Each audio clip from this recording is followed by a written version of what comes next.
निज्जर को लेकर ट्रूडो के भारत पर आरोप लगाने के बाद से भारत ने सख्त तेवर दिखाए। कनाडा को उसी की भाषा में समझाया जा रहा है। कनाडा को खरी खरी सुनाई गई है। अलग अलग मौकों पर कनाडा को बताया गया है कि उसके आरोप राजनीति से प्रेरित हैं। अब संयुक्त राष्ट्र महासभा में भी भारत के विदेश मंत्री एस जयशंकर ने कनाडा को आईना दिखा दिया है। हमारा तीसरा सवाल अब आपके सामने है और सवाल है, खालिस्तान पर खरी खरी सुनाने का कनाडा पर कोई असर होगा? आइए आपको सुनवाते हैं क्या कहा है विदेश मंत्री एस जयशंकर ने। Told the Canadians that this is not the government of India's policy. Two, we told the Canadians saying that, look, if you have something specific, if you have something relevant, let us know. We are open to looking at it.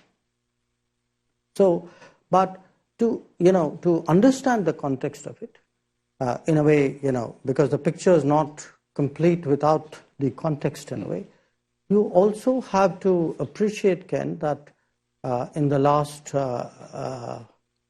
few years, Canada actually has seen a lot of organized crime, relating to, the secessionist forces, organized crime, violence, extremism.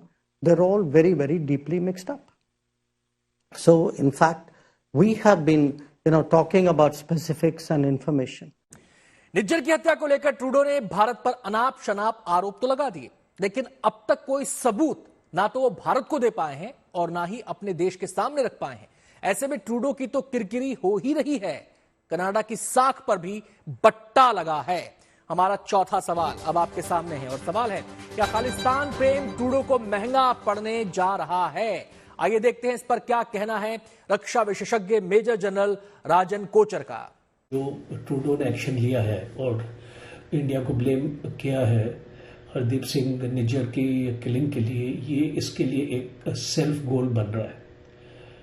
Credible evidence जिसकी बात हम कर रहे हैं वो सामने नहीं आ रहा है।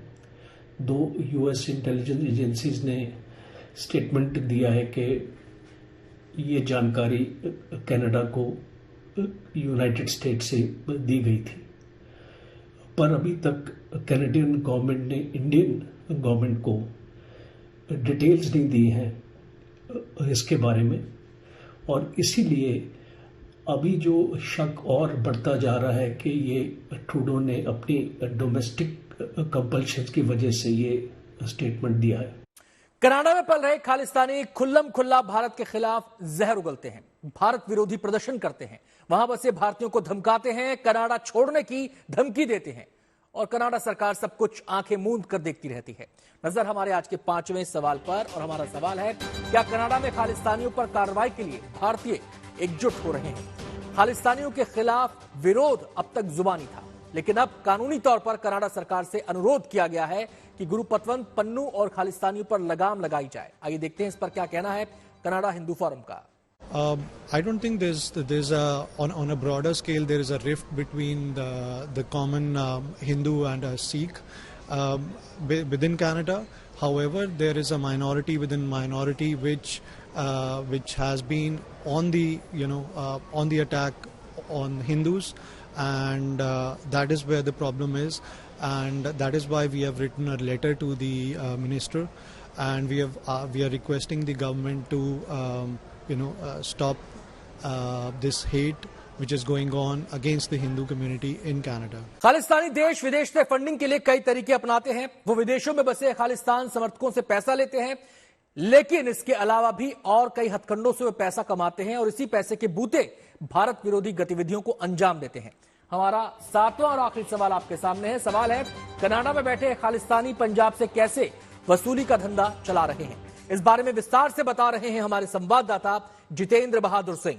खालिस्तानी और गैंगस्टर नेक्सस पर बड़ा खुलासा हुआ है। एनआईए की चार्जशीट से जानकारी मिली है कि पंजाब फिल्म इंडस्ट्री के प्रोड्यूसर और डायरेक्टर से प्रोटेक्शन मनी के तौर पर खालिस्तानी आतंकी वसूल रहे हैं। इस पैसे को हवाला के जरिए कनाडा सीधे भेजा जा रहा है। कनाडा में बैठा हुआ अर्शदीप डल्ला पाकिस्तानी खुफिया एजेंसी आईएसआई के जरिए इस पैसे को पाकिस्तान में भेज रहा है और वहां पर इस पैसे का इस्तेमाल ड्रग्स और हथियारों की सप्लाई में पंजाब के लिए किया जा रहा है। सूत्र बताते हैं कि इन हथियारों का ज्यादा से ज्यादा इस्तेमाल इस समय टारगेटेड किलिंग करने के लिए पंजाब में किया जा रहा है।